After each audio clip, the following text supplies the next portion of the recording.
ముకుతా jewellers లో కళ్యాణం గమనీయం sale. ₹1,00,000 కొనుగోలుపై 10 గ్రాముల వెండి ఉచితం. నమస్తే రమగారు. నమస్తే జయ. కాన్స్టిపేషన్ ఎంత పెద్ద సమస్య రమగారు. ఫేస్ చేసే వాళ్ళకి తెలుస్తుందంట. చాలా ఇబ్బంది అనిపించేస్తుంది. ఫేస్ చేసే వాళ్ళని కనిపెట్టేస్తాం కూడా మనం, కాన్స్టిపేటెడ్ ఫేసుల్ని పాపం తెలిసిపోతూ ఉంటుంది. పాపం ఏం తినలేకపోతారు, డైజెస్ట్ అవ్వదు, అందుకని ఉండలేకపోతారు. చిన్నప్పటి నుంచి మనం ఎలాంటి అలవాట్లు చేస్తే దీని నుంచి తప్పించవచ్చు, అసలు అవకాశం ఉందా?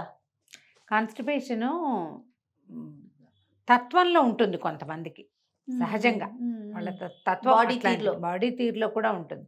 హోమియోపతిలో దానికి పూర్తి స్థాయి వైద్యం జరుగుతుంది, ఆయుర్వేదంలో కూడా జరుగుతుంది, ఇంగ్లీష్లో కూడా ఏదో టాబ్లెట్స్ ఇస్తారు. వీళ్ళు ఫుడ్ పద్ధతులు మార్చుకోమని చెప్తారు.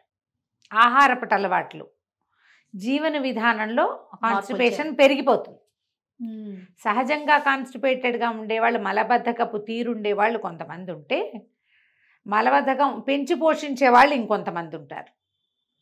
నీళ్లు తాగకపోవటం, అవును, తర్వాత డయటరీ ఫైబర్ని తీసుకోకపోవటం, ఈ రెండు అతిపెద్ద శత్రువులు కాన్స్టిపేషన్కి. ఇది చేయాలి ప్రతి వాళ్ళు ఖచ్చితంగా ఇన్ని నీళ్లు తీసుకోవాలి అని లెక్క. కొంతమందికి నీళ్ళు అవసరం ఉండదు, చాలా తక్కువ నీళ్ళు తాగుతారు. శరీరానికి వాళ్ళు తాగబుద్ధి కాదు. వాళ్ళకి కాన్స్టిపేషన్ లేదనుకో, వాళ్ళ తత్వం అది, శరీర ధర్మం, ఇక వదిలేయాలి. కానీ ఎవరికైతే కాన్స్టిపేషన్ ఉందో వాళ్ళకి ఏంటంటే పాపం ఈ కాన్స్టిపేషన్ తోటి మనుషులు విసుగ్గా చిరాగ్గా ఉంటారు, ఇరిటేటింగ్గా ఉంటారు. తర్వాత అన్నిటికీ అపార్థాలు చేసుకుంటారు. నేను చాలామందిని చూశాను అట్లా. ఇది విచిత్రంగా ఉంది.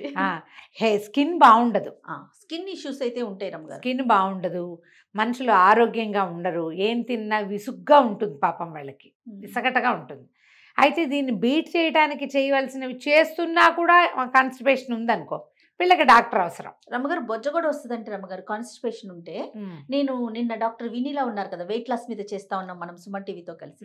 ఆవిడతో ఇంటర్వ్యూ చేసినప్పుడు ఈ టాపిక్ మాట్లాడితే ఆవిడ చెప్పారు, ముందు బొజ్జ వచ్చేస్తుందంటండి, కాన్స్టిపేషన్ ఉంటే పొట్ట తొందరగా పెరిగిపోతుందంట. అదే చూడండి, అది ఎంత ఇబ్బంది, ఎంత ఇబ్బంది, చాలా ఇబ్బంది కదా. వెయిట్ పెరుగుతారంట, పొట్ట పెరుగుతుందంట, ఇంకా కాన్ఫిడెన్స్ లెవెల్స్ అయితే పూర్తిగా జీరో.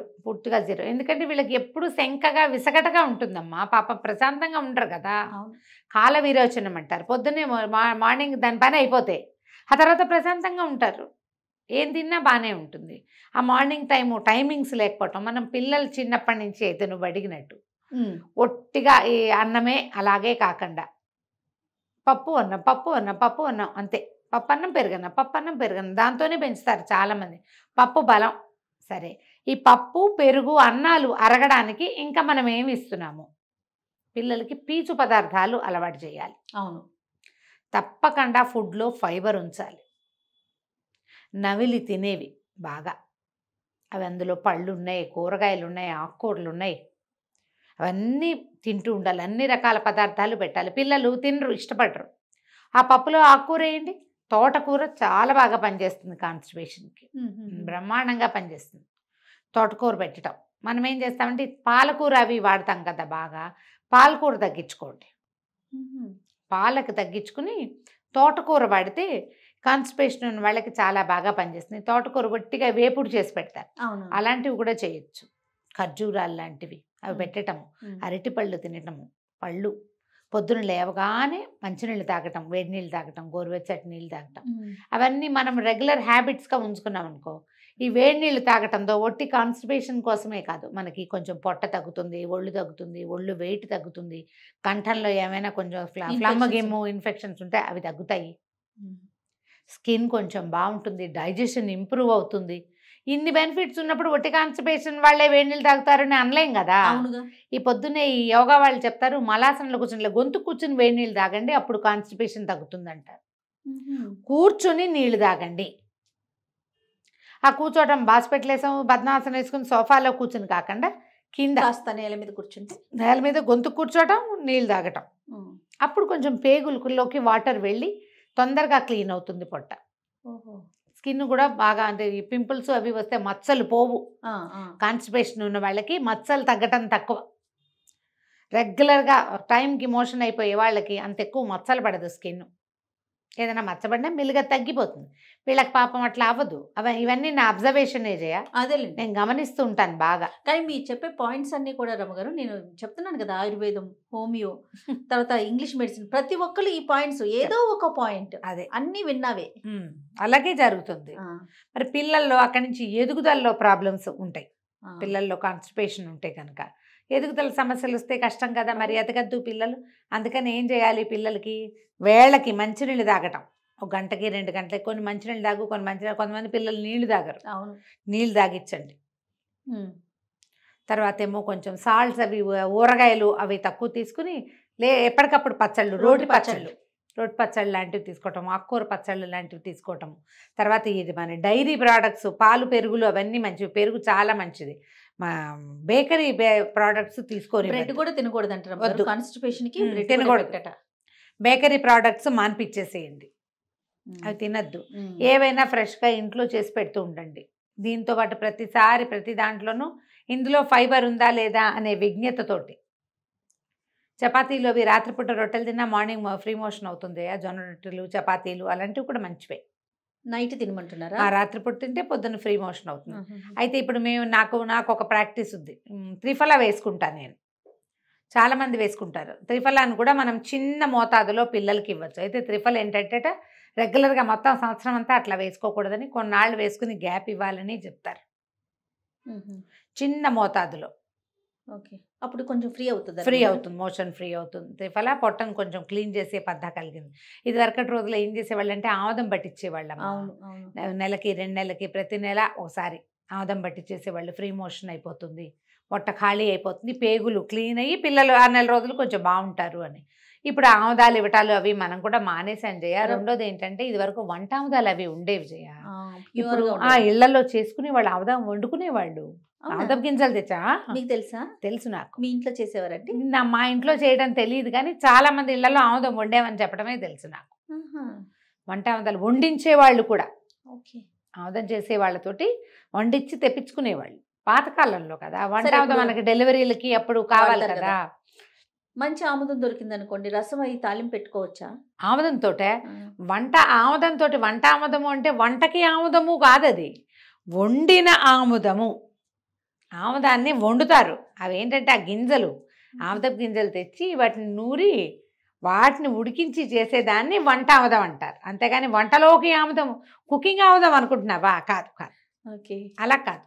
ఈ ఆముదాన్ని ఎట్లా తీసుకుంటారు జనరల్గా? నెత్తికి పెట్టుకోవటం ఒకటి, ఒంటికి రాసుకోవటం, బొడ్డులో ఒక చుక్క వేసుకోవటం, తర్వాత 1 స్పూను లోపలికి తీసుకోవటం. పిల్లలకి పట్టించేసేవాళ్ళు ఆముదం. చంటి పిల్లలప్పుడు మా ఇళ్లలో ఏం చేసేవాళ్ళు తెలుసా? తెల్లవారుజామున పొద్దునే, తెల్లవారే, ఎండెక్కటం కాదు, 5ంటికో 6ంటికో లోపల లేచేవాళ్ళు కదా, పిల్లలకి నెత్తికి ఆముదం పెట్టడం. తర్వాత ఒళ్ళంతా ఆముదం పల్చగా ఒక లేయర్ రాసే సాకలి, తర్వాత వచ్చి నూనె రాసి నీళ్ళు పోసేది. కానీ మనం రాసి 1 వేలు ఆముదంలో ముంచి నోట్లో పెట్టి చప్పరించేసేవాళ్ళు, పిల్లలకి పెట్టేసేవాళ్ళు. అట్లా 1 వేలు అంతే. వాడికి ఎంత వస్తుంది? 1 వేలు ముంచితే మనకి నలకంతా అది పొట్ట క్లీన్ అయిపోతుంది అనమాట పిల్లలకి. అలా చేసేవాళ్ళు. ఆ పద్ధతులు మానేశారు ఇప్పుడు. అవునండి, అవి మానేసాం. ఇప్పుడు మనకి ఇంకా కొత్తవి బోల్డన్ని వచ్చినాయి. ఏవో మెథడ్స్ ఫాలో అవుతున్నాం. డాక్టర్లు చెప్తారు ఇది చేయండి, ఇది చేయకూడదు అని. పాత పద్ధతిని చేస్తే ఈ ఆముదాలు వండేటప్పుడు టాక్సిక్ అయిపోతున్నాయట. పాత పద్ధతులు మారిపోయినాయి, అవి అంత మంచివి కాదు అని చెప్తున్నారు. అదే ఇబ్బంది పడతాము. పని చేయకపోవటం వేరే కదా, పని చేయకపోతే పోనీ పీడా పోయేది, ఇబ్బందులు పడతా కాదు. ఏదైనా కొత్త ఇబ్బందులు వస్తే అవునవును అవి టాక్సిక్గా ఉంటున్నాయి. ఈ టాక్సిసిటీని పిల్లలకి చేయకూడదు అని అది మానేస్తున్నాం. మనమే ఎక్కువ ఫైబర్స్ తీసుకోవాలి. చంటి పిల్లలకి ఫైబర్స్ ఏమన్నా మనం ఇచ్చే పాలే కదా, తల్లుడు ఇచ్చే పాలే. 8 నెలలతో 7-6 నెలలు వచ్చాక ఫుడ్ పెట్టడం మొదలు పెడతారు. అప్పుడు ఏదో కొంచెం పళ్ళు పెట్టడము, ఫ్రూట్స్. పీచు పదార్థం ఉండేవంటే ఇప్పుడు మనము బీన్స్ అలాంటివి రమ్మగారు, బీన్స్, చిక్కుళ్ళు అలాంటివి. ఎందుకో మా బీరకాయ, సొరకాయ అన్నిట్లలో ఫైబర్ ఉంటుందమ్మా. మీరు కూరగాయల చార్ట్లు చూడండి, ప్రతి దాంట్లోనూ ఎంతో కొంత మోతాదు ఫైబర్ ఉంటుంది. ఫ్రూట్స్లో ఫైబర్ ఉంటుంది. ఫ్రూట్ జ్యూసులు ఇవ్వకుండా ఫ్రూట్స్ తినిపించేసేయండి పిల్లల్ని. 2 ఏళ్ల పాప, ఏడనర్థం పాప అంతే, దానికి ఇది చేయొద్దు, జ్యూసులు ఇవ్వద్దు. కమలా తొనలు, బత్తాయి తొనలు చేతికిస్తే మెల్లిగా చప్పరించి తినేస్తారు. ఓకే. ఫైబర్ వెళ్ళిపోతుంది పొట్టలోకి, ఆటోమేటిక్గా పొట్ట సెట్ అవుతుంది. ఇప్పుడు మాకు ఇంకొక సమస్య చెప్పిన రమ్మగారు, మరి మ్. మీరు ఎలా పిల్లలకి బాక్సులు ఇచ్చేవారేమో కానీ ఆ. మాకైతే అన్ని రైస్లే రమ్మగారు. కార్న్ రైసు, లేకపోతే పుదీనా రైసు, గోంగూర, అట్లా అన్ని రైసులేనండి. కూర కలుపుకోవటం లేనే లేదు రమ్మగారు. మరి అందులోనే బీన్స్ వేయండి. బీన్స్ ఎన్ని ముక్కలు వెళ్తాయండి? ఎన్నైనా సరే, అన్నం మాత్రం ఇంత తింటారేమిటి? ఇంతే అంత అనుకోండి. బాక్స్, ఆ, ఇంత బాక్సులో ఓ 10-15 గ్రీన్ పీసు, ఓ 10-15 బీన్స్, 4 క్యారెట్ ముక్కలు, 2 బీట్రూట్ ముక్కలు, కొంచెం అంత క్యాబేజీ ఏవో వేస్తాం ఆ, కదా, అవన్నీ అందులోనే వేసి ఇచ్చేయటమే. వేసి ఇచ్చేసేయటమే. కానీ చక్కగా మేము చిన్నప్పుడు ఇంత అన్నం, ఇంత కూర, సపరేట్ గా కూర, ఇంత పెరుగన్నం చక్కగా తినేవాళ్ళం రమ్మగారు. ఇప్పుడు అసలు కూర బాక్స్ అనే కాన్సెప్టే లేదండి. మా పిల్లలకి మేము ఇచ్చాము చెయ్య. మా వాడు ఎంత పెద్దవాడు, ఎంతో పెద్దవాడు ఏం కాదు కదా, ఒక 5-6 ఏళ్ల క్రితమే, ఆ. 5 ఏళ్ల క్రితం దాకా మాకు బీన్స్ బాక్స్ వేరు, అన్ని బాక్సులు 3 బాక్సులు ఇచ్చేదాన్ని నేను. కర్రీ విడిగా బాక్స్ కర్రీ విడిగా, పప్పు కూర కావాలంటే పెరుగు, సూపర్. పెరుగు కావాలంటే పప్పు అన్నం, కూర అన్నం. అదే నేను చెప్తున్నాను, అన్ని రైస్ ఐటమ్స్ ఏనండి. అన్ని ఫ్రై చేసేసి అదే అన్ని కలిపేసి కూర వండి కలిపి అన్నం ఇవ్వటమే, వండేసి- అంతే. మీరు అలా ఒట్టన్నమే పెట్టేటప్పుడు అందులో రిచ్గా చేయటం ప్రాక్టీస్ చేయాలి జయ. అన్ని రకాల కూర ముక్కలు వేసేసేయటము, వెజిటబుల్ వెజిటబుల్ రైస్ లాగా ఆకుకూర వేసేయటము, కొన్ని కిచిడీలు అలాంటివి నేర్పిస్తే కిచిడీలో ఆకుకూరలు వేసేస్తాము, చేయాలి. మరి ఇంకంతే చేస్తాము. రాత్రి ఎలాగో ఇంట్లో తింటారు కదా, పిల్లలకి బీన్స్లు, చిక్కుళ్ళు అలాంటివి తింటాం అలవాటు చేయండి. అవును, కూరలు Evenings తింటాం, అయినా. కూరలు తింటాం తప్పకుండా, అంత కూర ఖచ్చితంగా తినేటట్టుగా. కారాలు తినరనుకుంటే కొంచెం కారం తగ్గించి వేయండి. కూర తినాలి, కారం తినటం కంటే ఇంపార్టెంట్. అవును అవును. ఇవి మనం నేర్పుకోవాల్సిందే కదా జయ. డ్రై అవును. ఫ్రూట్స్ కొన్ని ఏమో ఈ మన ఏమంటారు, ఖర్జూరాలు, ద్రాక్షని, ఎండు ద్రాక్షని అలాంటివి ఏమైనా తింటాం, వాటి వల్ల కూడా ఫ్రీ మోషన్ అవుతుంది. మన పిల్లల తాలూకు తత్వాన్ని బట్టి ఒక్కొక్కళ్ళకి పొట్టలో పురుగు వచ్చే లక్షణం ఉంటుంది కదా, దాన్ని అవును. చూసుకుని ఆ ఒకటి పదార్థం చేసి ఇంకొకటి చేయటం. నెయ్యి బెల్లము పెట్టేవాళ్ళు జయ ఇది వరకు, అది కూడా ఒక పద్ధతి. ఒక స్పూన్ నెయ్యి, అంత బెల్లం, ఐరన్ వస్తుంది, మోషన్ ఫ్రీ అవుతుంది. నెయ్యికి మోషన్ ఫ్రీ అవుతుంది అంటే మరి లోపలికి మనకి జిడ్డు వెళ్ళటమే కదా, ఇప్పుడు ఆముదమైన అంతే కదా జిడ్డు, అది లాక్కెళ్ళిపోతుంది మొత్తాన్ని. అలా కూడా పెట్టేవాళ్ళు, అది కూడా చేయొచ్చు. చపాతీలు పెట్టినప్పుడు బెల్లము కొంచెం నెయ్యి వేసి, పిల్లలకి బెల్లం సూట్ అవుతుందో లేదో చూసుకోండి. నెయ్యి వల్ల కొంతమంది పిల్లలకి దగ్గు వస్తుంది, అది కూడా చూసుకోండి. గోధుమ పడుతుందో లేదో చూసుకోవాలి పిల్లలు, ఎందుకంటే ఇవాళ రేపు అన్నీ సెన్సిటివ్గానే ఉన్నాయి కదా. ఈ సెన్సిటివిటీకి ఇబ్బంది లేకుండా ప్రధానంగా వాటర్ ఇంటేక్, రోజు ఉదయం పూట కాస్త మంచినీళ్ళు తాగటం, ఒక నిమ్మకాయ పిండుకుని తాగచ్చు జయ. తేనె అక్కర్ల, లెమన్ వాటర్ కూడా కాన్స్టిపేషన్కి పనిచేస్తుంది, అలా కూడా చేయొచ్చు. సంటప్పుడే మనం కనుక దీన్ని తెలుసుకున్నామంటే చిన్నప్పుడే దాని పద్ధతి ప్రకారం మనం అలా ఆ రకంగా ఫీడ్ చేస్తే సరిపోతుంది. పిల్లలకి ఫైబర్ తినాలి అనేది ఒక అలవాటుగా చేసి ఆ పదార్థాలు వాళ్ళు తింటున్నారనుకో హ్యాపీ, ఇబ్బంది లేదు. రైట్ అండి. నమస్తే రమ్మ గారు. నమస్తే జయ.